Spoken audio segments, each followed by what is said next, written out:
I like this animation, and I'm going to go back. It's such a complex chapter. So on PowerPoint C, they make the problem with this. They're trying to show the differences between B cell making antibodies and T cells, and the trouble is they're using a virus. Well, a virus by definition is not that. I mean, they're using a cold virus rather. So cold viruses are not. We don't find cold viruses inside cells. They would not generate a T cell response. They would not. Rather, they would not generate a killer T cell response. But it demonstrates things like co-stimulation very, very well. And I think that's important for us to be able to see. And then I can go back and I'll backtrack my way and look at the slides, because I think the summary of this is better going ahead with it first as opposed to, leading to it, because by that time I typically lose students. So we'll see how the sound is. So go back and look at this as you need to. Or in my case, make sure you get to it. Let's check this out.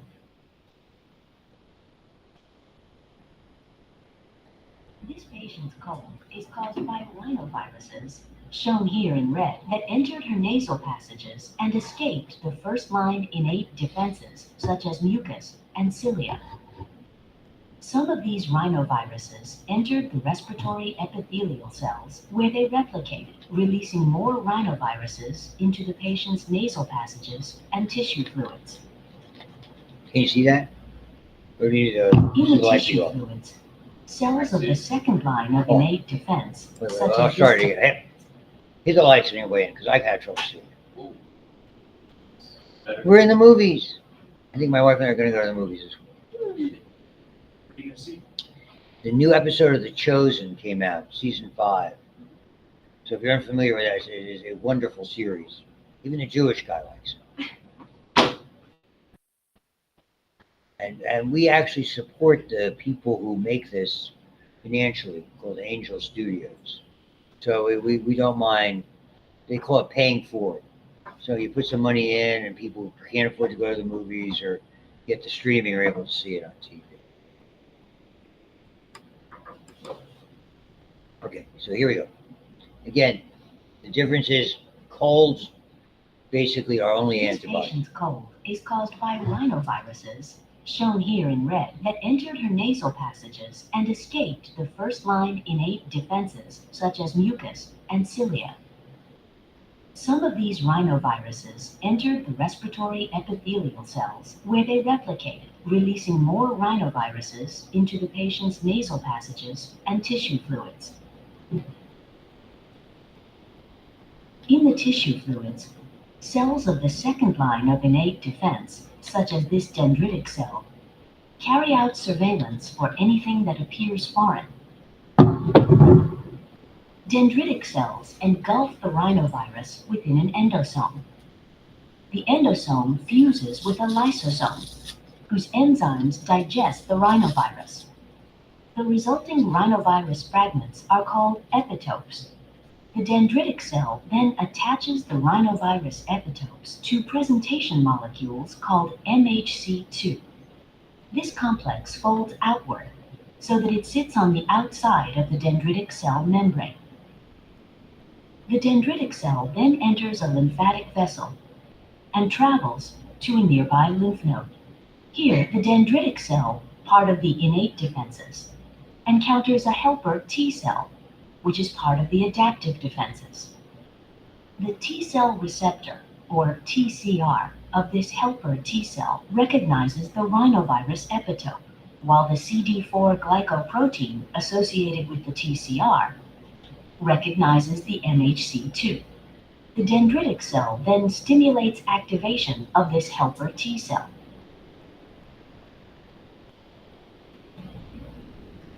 Adaptive defenses help to control the current infection, but also provide immunity against future infections by the same rhinovirus. They are carried out by two types of lymphocytes, B cells and T cells. Immature B cells conduct surveillance in the lymph nodes. Using B cell receptors, or BCR, to recognize only one specific epitope. The BCR on the left does not recognize the rhinovirus, but the BCR on the right does, and this B cell is selected for activation in a step called clonal selection. The selected B cell takes in the rhinovirus, degrades it, and presents the rhinovirus epitope with its MHC2. Our mature helper T cell recognizes the rhinovirus epitope with its TCR and the MHC2 with its CD4. Then the helper T cell secretes chemical messengers known as cytokines that activate the B cell. The B cell proliferates and differentiates in a process called clonal expansion, resulting in two types of cell. Memory B cells carry the memory of this pathogen for many years. Plasma cells secrete antibodies that conduct surveillance for more rhinoviruses, grouping them together so they are easy targets for phagocytes. Antibodies in the blood and tissue fluids seek out free rhinoviruses. The antibodies neutralize the rhinovirus by binding to its surface molecules, thus preventing attachment to host cells. Antibodies are humoral defenses that target free pathogens. But what about the rhinoviruses that are already inside our patient's cells? It would be a Another type different of virus, adaptive defense cell is the way to describe called a cytotoxic T cell can locate and destroy rhinovirus-infected cells. It provides cell-mediated or cellular immunity.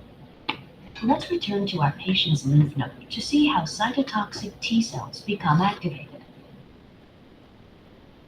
The T cell receptor, or TCR, of this particular cytotoxic T cell is genetically programmed to recognize the rhinovirus epitope when presented by the dendritic cell. This time, the epitope is presented differently, with an MHC1, which is recognized by a CD8 glycoprotein on the cytotoxic T cell.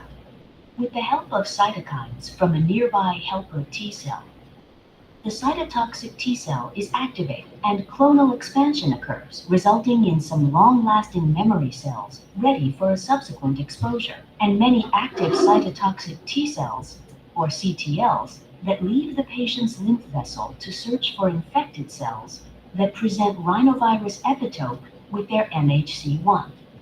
The epitope is recognized by the TCR of the cytotoxic T cell, and the MHC1 is recognized by the T cell's CD8 glycoprotein.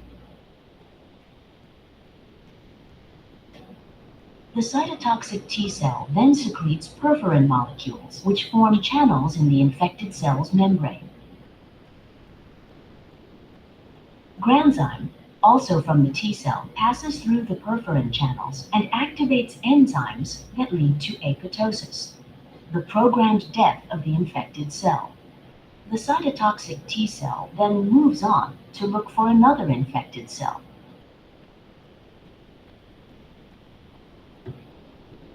Together, the humoral and cellular defenses are the body's third line of defense in fighting a very specific pathogen. The humoral defenses, ultimately in the form of antibodies, conduct surveillance for rhinoviruses that are outside the body cells, in the patient's tissue spaces and bloodstream. The cellular defenses, in the form of cytotoxic T cells, search for rhinovirus-infected cells, inducing apoptosis when they are found. Memory T and B cells help our patient's body to recognize and more rapidly fight the same rhinovirus should it infect her again. It's actually a very good summary. The only thing, again, is rhinoviruses don't invade and change their MHC1 marker. It doesn't happen. They said another kind of virus, and whatever name they wanted to give it, would have made it even better, I think, learning tool. But that's what, I mean, I show it all the time. Every time I see it, I'm impressed by it. So, I mean, what we glean from that, okay, Once the cells once they have matured, be they in the thymus or in the bone marrow, the term we give them is to correct something I had misspoken about last time. They're called naive cells. That at that point, there's different kinds of cells that there are. The naive, what's going to eventually become a helper T cell, has that CD4 marker. The naive CD8 cell, the naive, I beg your pardon, cytotoxic T cell, has that CD8 marker. Once it is activated by that process, identifying, having the receptor strike it, and then the co-stimulation by the CD4, the CD8, then effectively it becomes an activated either helper T cell or cytotoxic, or what's sometimes called a killer T cell. So T cells are about intracellular antigens more than anything else. Cells infected with viruses or bacteria. This is the summary. Everything else is antibodies. Surprisingly not, there's more of everything else than there is of this. There are a number of viruses that certainly infect cells, but there's really a limited number of bacteria that infect cells comparatively. Tuberculosis would be one of them. A plague does. I don't know if it's considered in that category. Lyme disease is totally immunological in nature, so I have to know how it carries out that particular harm. That's another intracellular bug, just off the top of my head. And there's a lot of different viruses. HIV would certainly be the best example. So, and again, typically the T cells directly kill cells, other release chemicals that regulate the immune response. That's really important. The antibodies, which we talked about before, they have a lifespan. Those plasma cells really are active, 5, 6, 7, 8 days, and the antibodies themselves have a lifespan. So we don't have to have a shutoff mechanism. This system, we need a shutoff mechanism. We call them suppressor T cells. Okay, we rephrase that. We used to call them suppressor T cells. Now we call them regulatory T cells. And initially, when HIV reared its ugly head and AIDS, we were looking at relationships between helper and suppressor T cells. And when we saw an inversion where there were more suppressors than helpers, as you might guess, it suppressed your immune system. Nowadays, we don't look at that. We look at the absolute value of helper T cells that are there, how many there are per microliter. When it falls below 200 or whatever per microliter, at that point, it means your immune system has collapsed. Effectively, that whole helper T cell line is more or less compromised. And at that point, you now have AIDS. And AIDS, by definition, means it's fatal, which means you're going to die sooner than you should. That's all that fatal means. Doesn't give you that's when doctors, well, you have 2 years or 6 years or whatever. Fatal just means it shortens your life. So the T cells are much more complex. Okay, 2 different populations based on that glycoprotein. The CD4, effectively for our purposes, become helper Ts. And again, the fact that HIV infects it is the single most important cell in your immune system, because its name tells you what it does. It activates B cells to make antibodies. It assists other T cells. It assists macrophages. It communicates with the innate system. It communicates with the cellular arm of the system. Basically, the whole idea is one system reinforces the other. The linchpin for this is the helper T cell. And again, as you can see, some of them do become these, what we used to call suppressor cells or regulatory cells, which moderate's a good word. I mean, really, again, you have to have a shutoff for this particular system. When people have autoimmune disorders, and they are more common than you think, they are unfortunately very, very difficult to deal with. There's not a lot of the treatment is the treatment is almost geared this way to use agents that tinker with your immune system is designed to protect you. When it gets out of hand, and either it's making cells that are too aggressive, it's making antibodies that might target otherwise healthy structures. I mean, there's so many different things. There's sometimes it's brought about by viruses or bacteria. Sometimes it's just, let's say, hereditary misinformation, and a lot of it is very simply we don't know.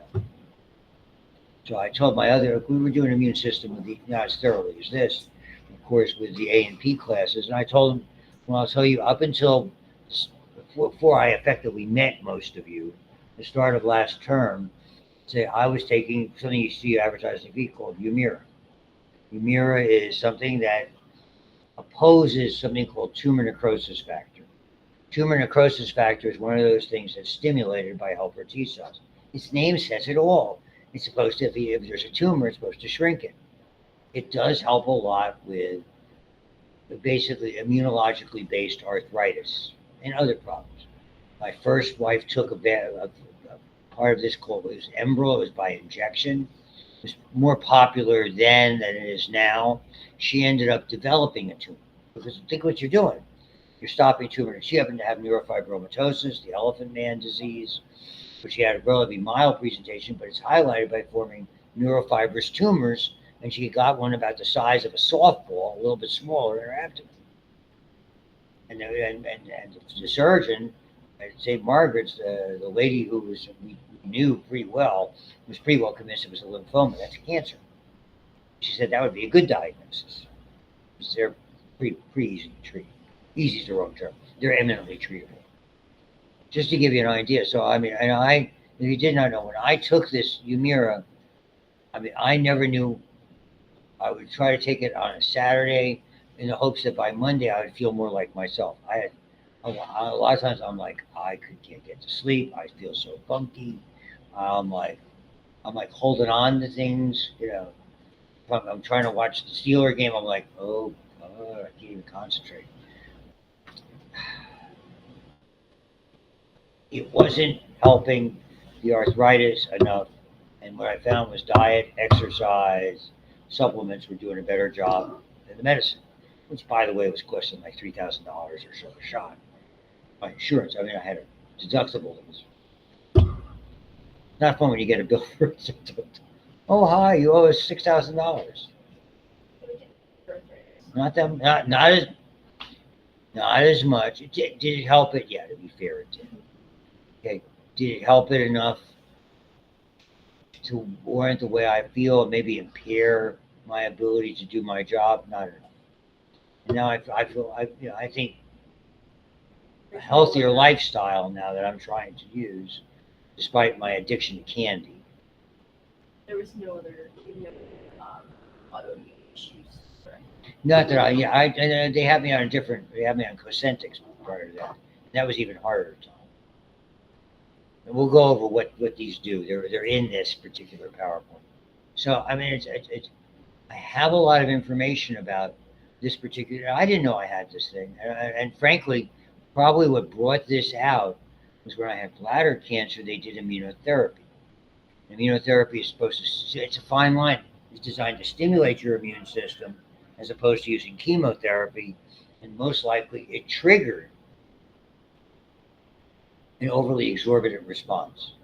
Since I know, and then they had to stop the immunotherapy. Fortunately, cancer hasn't come back. It upsets my surgeon no end. I'm joking, of course. She loves to do surgery. Well, I haven't seen you. I haven't. I'm more than happy to do a procedure on you if you like. Wonderful Dr. Line, who's in charge of neurological surgery in the residency program over at Allegheny General.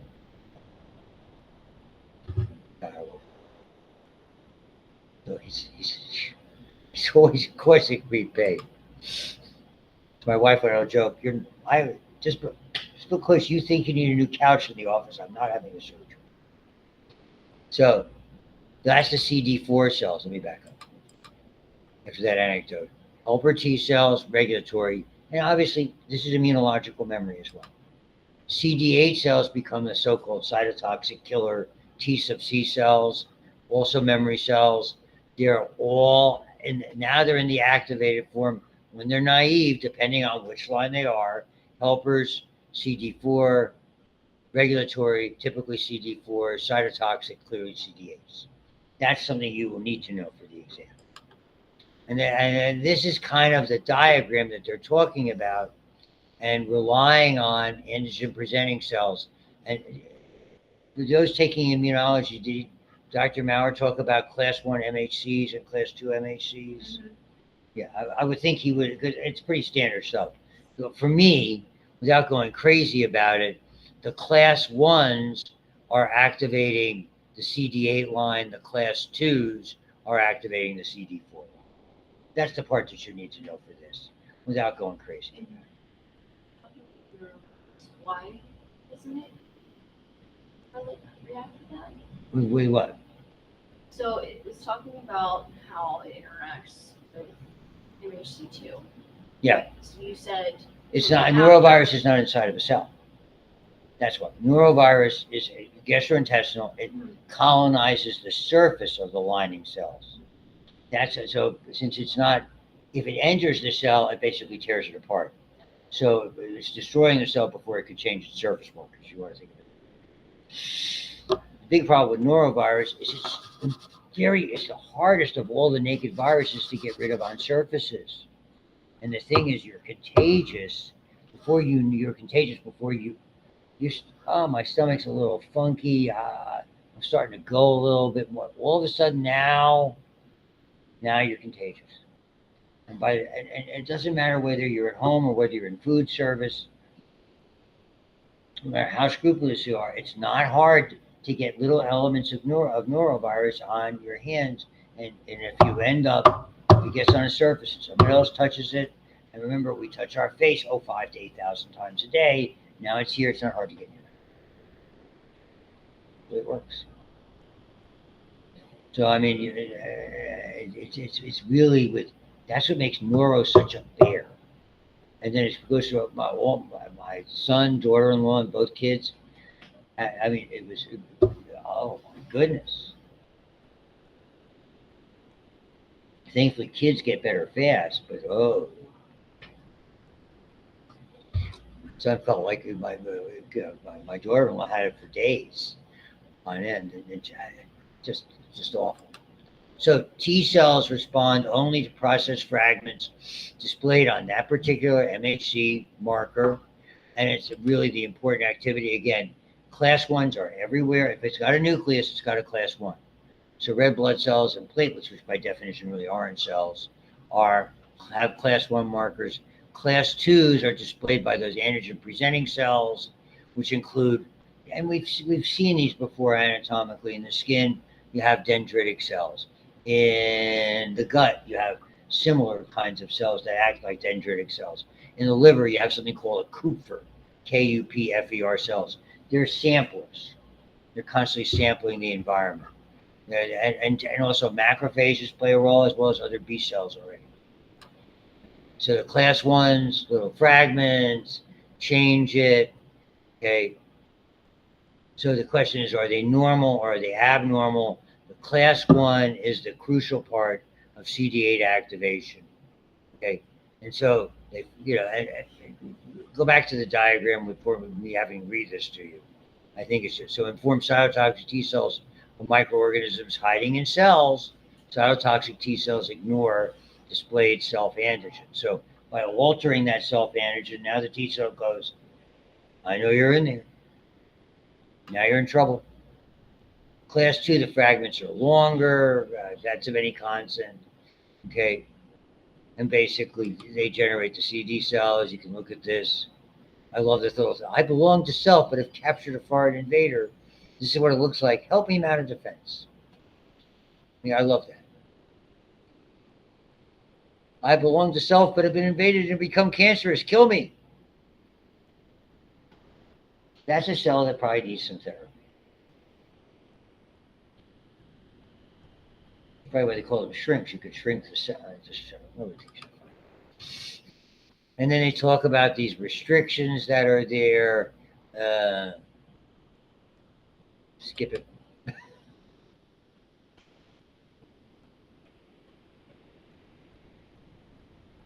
I mean, yeah, to me, this is more important about it. I read through that earlier today. Every time I present this chapter to the advanced group, I look, it just doesn't explain it well enough to me. Because if it confuses me, I can only imagine how much it's confusing you. I mean, it's the nature, the immune system is inherently a confusing system. T cells can be activated only when the antigen is presenting to them, and this is what you saw. It's got to be antigen, it's got to bind to the appropriate receptor, the one that contacted that MHC1, that altered MHC1, and it requires a co-stimulator that are both on the surface of that same antigen presenting cells, and both are required for clonal selection.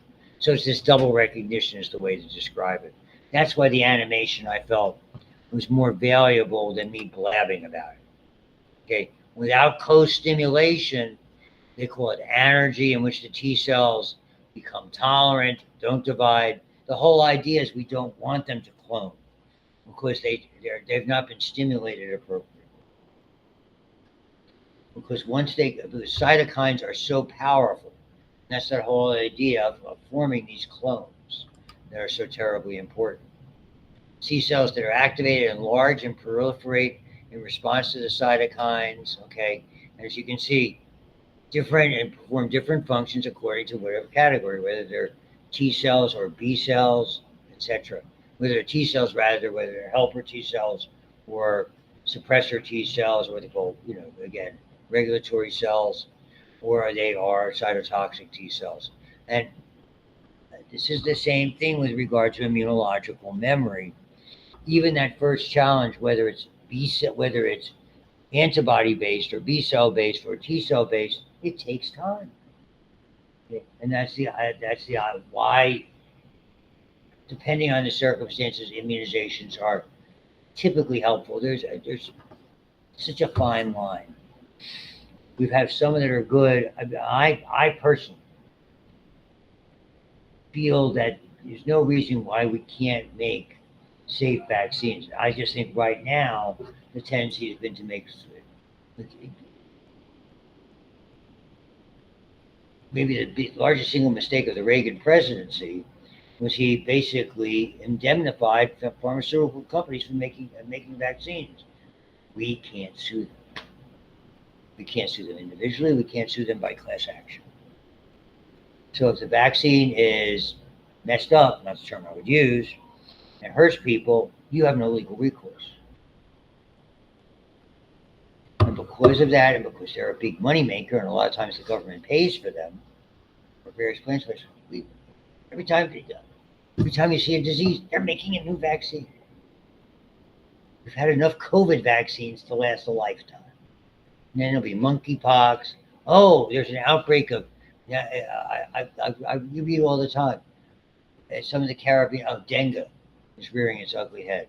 That's a virus that's in the same category as hepatitis C, in the same category as yellow fever. I mean, it's typically in tropical climes, carried by mosquitoes. You don't need a vaccine. You need to keep away from the mosquitoes. Let's be clear. Well, I'm sure they'll come out. What? Yeah, exactly. I mean, or if you're going to go travel all you want, figure out what's going to be there. You either have to be someplace where you have screens or mosquito netting if you're going to be. I mean, that's what you do. I mean, you wouldn't go to one of those places if you didn't have the appropriate stuff. That's why, I mean, it's so easy. The CDC has a website for travel. Plug in the name of the country. It'll tell you what's going around, what you should bring with you.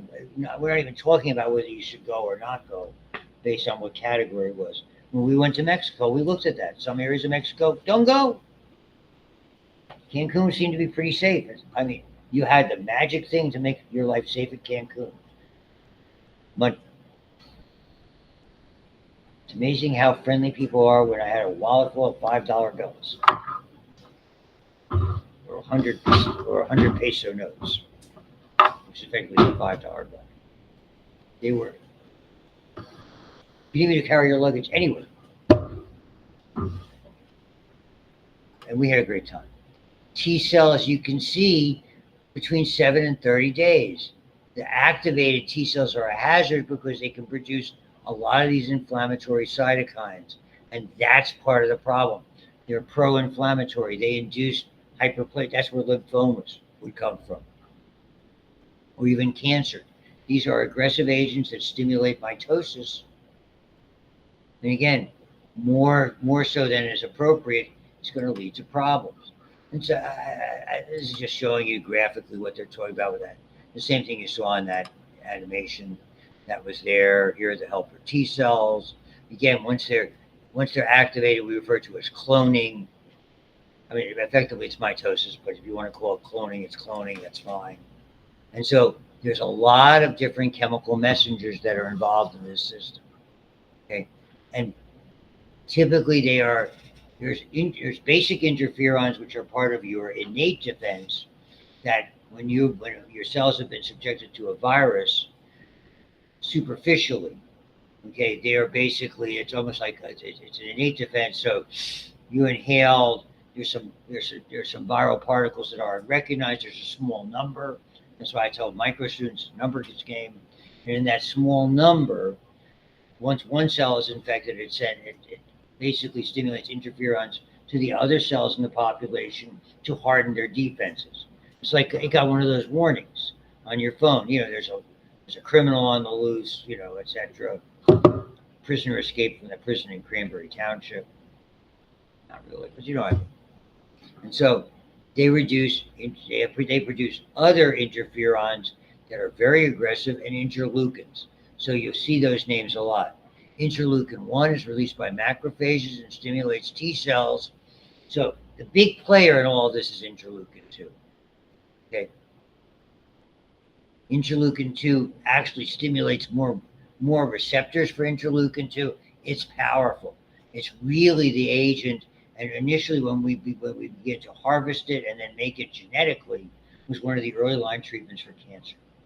Interleukin 2. It didn't always work.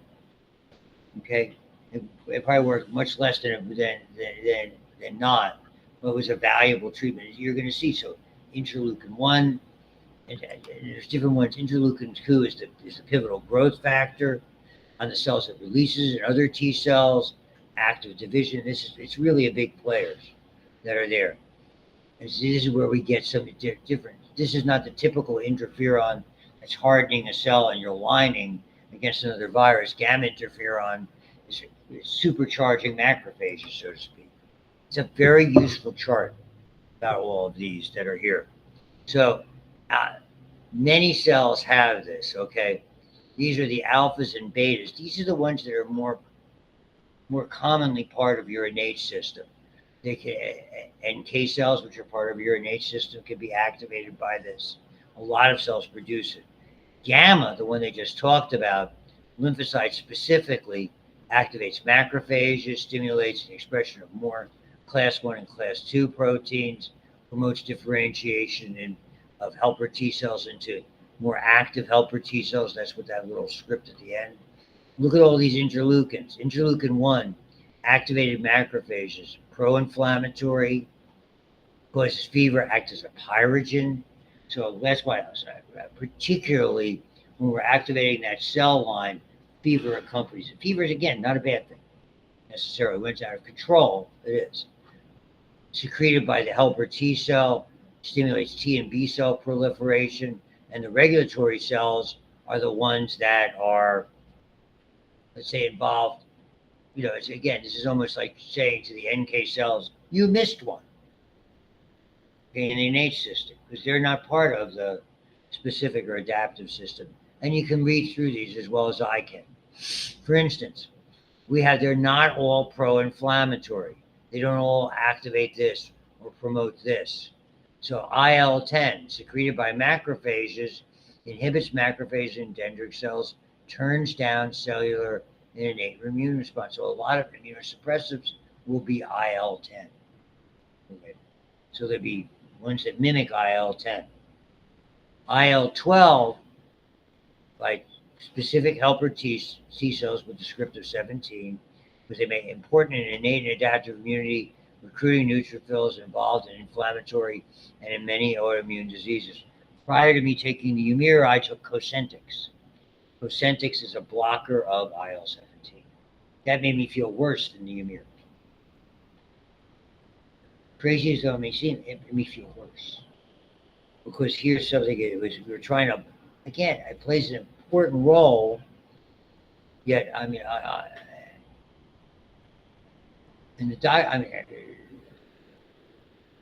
explained it to the rheumatologist. He's fine. It's interesting. So I prescribed those, and I said, I really don't feel comfortable. I'm electing to stop these. It wasn't like, well, I'm not going to see you again. But it wasn't one of those. It was like, hey, that's your choice. He said, this is what I would watch out for. Periodically check vitamin, certain vitamin levels. Like, I forget what he saw, B12 levels he wanted me to check, and vitamin D levels. Ask your family doctor to check that. I said, if you want to change, he said, but that's your choice. That's a good doctor. A lot of doctors, if that's where you want to be going, they get very, he didn't listen to me, I want, or she didn't listen to me, I don't want to hear from them. So the suppressor factors are there, okay, generic terms that are there. And so, as you can see, tumor growth factor, beta, and interleukin 10. So there are some agents where we mimic this. This tumor growth factor, beta, okay, stimulates, as you can see, so it's a suppressor factor that's involved in some of these things. And then the tumor necrosis factor is a big point. That's what I was talking to you about. So helper T cells are really the linchpin to me of all of this. Activate B cells, other T cells, secrete cytokines, etc. Without them, there's no immune response. That's the tragedy of AIDS. And so, and they go through how this work, whether they're T cell independent or T cell dependent. Don't care. You can go through the slides as well as I can explain them to you. CD8 cells require the helper T cell to become activated into truly cytotoxic T cells. They cause the dendritic cells to express co-stimulatory molecules required for it. So you see there's the helper T cell. When this is activated, it secretes, and I have other animations and other things we'll show you. We'll show you how once the CD8 cell becomes activated by the dendritic cell, it releases IL-1. The IL-1 then impacts the helper T cell, which will in turn will produce IL-2 to reinforce the system. So there's a lot of interplay between these that are there.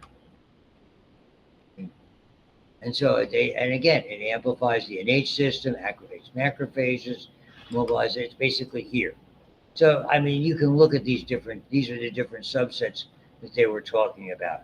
This is the idea of the autoimmune disease, why I was taking a blocker, though I felt worse on that than anything else. This played an important role in most aspects, and the two, so important. Activation response is dependent on humoral immunity, allergies, etc. Let's see. I think we're just about done here. Cytotoxic T cell. And again, the targets, and this is really the best summary: virus-infected cells, cells with intracellular bacteria or parasites, cancer cells, transfused and transplanted cells. And again, just like they showed you that, the perforins and the granzymes, that's part of what goes on. The perforins, basically those tiny lance-like particles to open a way for those destructive enzymes to go in and stimulate apoptosis. It shows you the same thing before. I mean, that's a really good example. It latches on, and basically, I mean, when you see cancer cells, whether microscopically or electromicrographically, or you see a cancer in situ, you see a cancer, like, I remember taking out a gut cancer, not me. I was holding the retractors. It's the ugliest thing I've ever seen. I mean, this big, this golf ball size, maybe a little bigger, with tentacles sticking out of it as it came out. It was so foreign looking. You couldn't imagine anything in the human body. Oh, it was horrible in that gut. Just awful to look at. So natural killer cells look for a variety of different things. Other side of that, cytotoxic T cells are very specific. These look for more generic things that are involved. They're more about immune surveillance, even though they both prowl the body. And here's the regulatory T cells, dampen the immune response or secrete IL-10 or transforming growth factor, preventing autoimmune, and using them, again, potentially for transplants and things like that are valuable. And that's where we started, so that's where we're going to end. We'll talk about grafts and everything, and then get into allergies and inappropriate and autoimmune diseases on Monday. Thank you. We're good. Have a great weekend.